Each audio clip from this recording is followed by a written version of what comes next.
Wake up. Wake up. What's up, Goth Gamer Nation? I played the demo for a first-person horror game from Devour Games, a project that touts itself as a horror immersive sim walking sim crossover inspired by Deus Ex and the X-Files. So being the black-pilled gamer I am, I scoffed and said, right, let's see what you got here.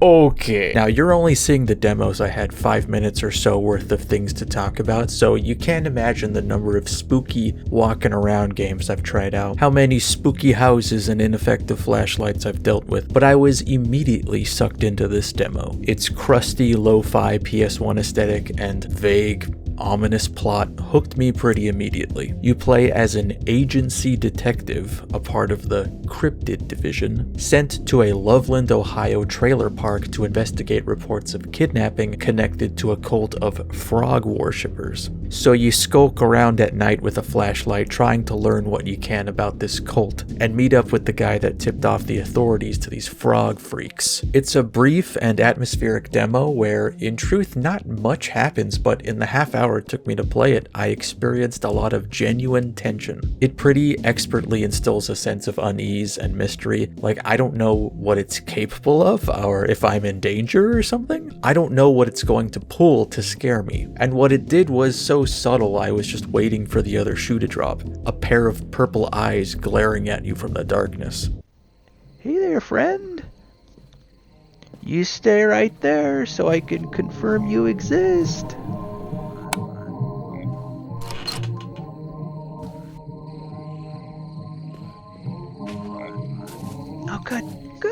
Good, yeah. I like that. I like that you could be anywhere now. That's cool. Very cool. Just the sound of movement scurrying around a trashed trailer cluttered with junk. Very effective. Normal. Very normal.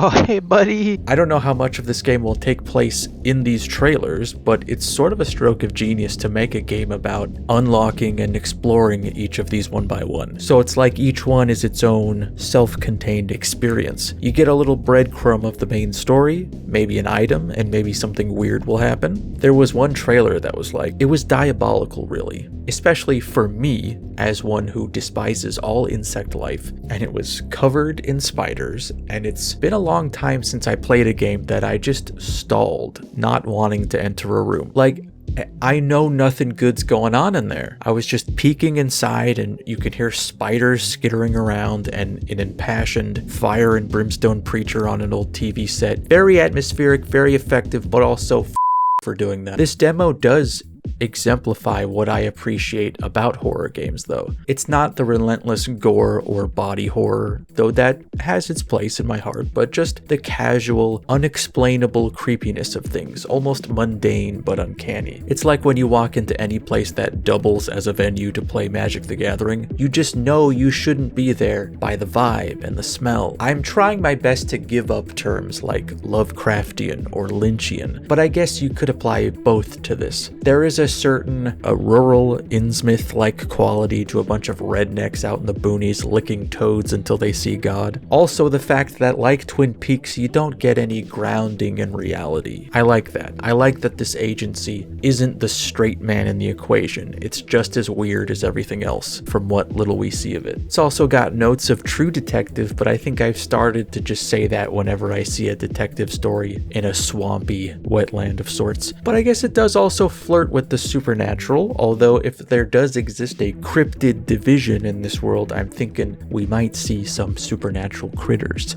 Or maybe not, who knows? There is a lot of interactivity. I like that you can just open or touch most things. I'll jump on any excuse I can to rifle through someone's belongings. You can even imbibe the frog juice that people have been brewing. For what purpose, I don't know, but it does stress me the fuck out, because you sort of perceive everything as blurred, louder, and echoey, and the idea of like worrying about just touching shit with addictive psychedelic frog essence on it sounds like a great mechanic to explore. Your character even expresses that they kind of like it, and that doesn't feel right. I feel like we should keep a lid on that, lest our sanity levels plummet. It's the most cruel irony, as the little frogs hopping around are very cute. I feel like I don't have the best picture of how much immersive sim elements will factor into the full game, if there will be scenarios that can play out differently or things you can accomplish in different ways. I did notice the store page says there are multiple endings, and in the demo there are some dialogue options that look kind of varied, and some repeat items indicating that you can,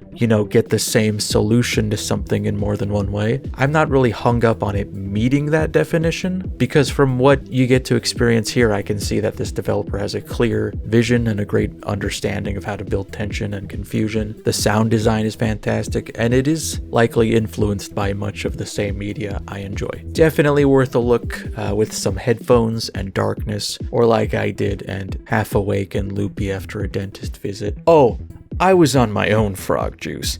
I tell you what. I am the owner of a lifetime supply of patience and